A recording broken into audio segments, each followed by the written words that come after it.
Hello, నేను doctor D Chandrashekar Reddy, consultant gastroenterologist at Yashoda hospital, Somajiguda, Hyderabad.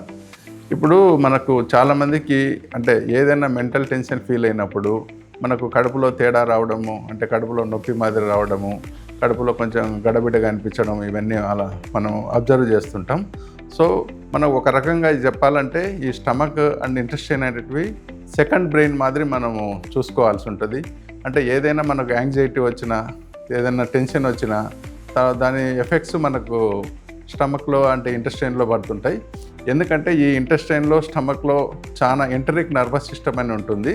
అంటే ఇది చాలా complex nervous system, just like brain మాదిరి ఇది కూడా ఒక కాంప్లెక్స్ నర్వస్ సిస్టమ్ అన్నమాట.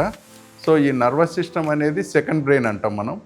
ఈ సెకండ్ బ్రెయిన్ దీంట్లో ఏమేమి ప్రొడ్యూస్ అవుతుంటాయి అంటే మెయిన్గా సెరటోనిన్ అనే హార్మోన్ ప్రొడ్యూస్ అవుతుంది. సో దీని ఎఫెక్ట్ ఎప్పుడైతే మనకు ఎక్కువ టెన్షన్ ఫీల్ అవుతుంటామో అప్పుడు మనకు ఈ సెరటోనిన్ అనేది ఎక్కువ ప్రొడ్యూస్ అయ్యి ఇది దాని ఎఫెక్ట్స్ బ్రెయిన్ మీద ఉంటుందన్నమాట. సో దానివల్ల కూడా మనకు ఈ బ్రెయిన్లో ఏదన్నా మనకు టెన్షన్ ఉన్నప్పుడు ఇట్లా రెస్ట్లెస్ కావడము, స్టమక్లో తేడాలు రావడము, కడుపులో తేడాలు రావడము, కడుపు నొప్పి రావడం, ఇటువంటి అన్ని లక్షణాలు కనిపిస్తుంటాయి. తర్వాత ఇంకొకటి ఏంటంటే మనకు ఏదైనా ఇట్లా తేడాలు వచ్చినప్పుడు స్టమక్లో నుంచి ఇది సిగ్నల్స్ వేగస్ నర్వ్ వలన మనకు బ్రెయిన్కి రావడము, తర్వాత బ్రెయిన్ నుంచి మళ్ళీ స్టమక్కు సిగ్నల్స్ రావడము, ఇంటెస్టైన్స్కి సిగ్నల్స్ రావడము. సో ఇవన్నీ గట్ బ్రెయిన్ యాక్సిస్ అంటాం అనమాట. అంటే ఈ బ్రెయిన్కు గట్టుకు చాలా కనెక్షన్ ఉంటుంది. అంటే ఇది 2-వే కనెక్షన్ మాదిరి.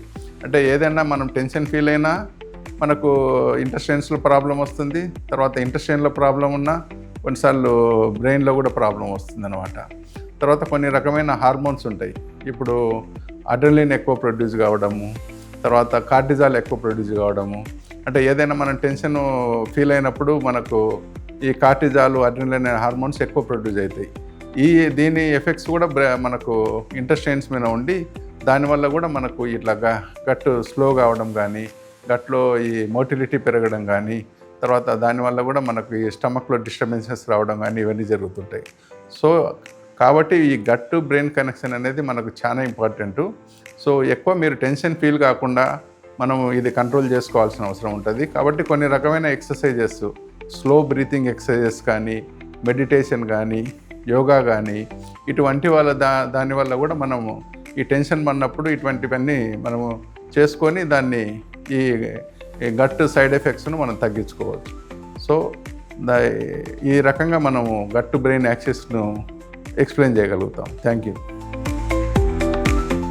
If you found this video useful, like, comment, and subscribe for more health updates.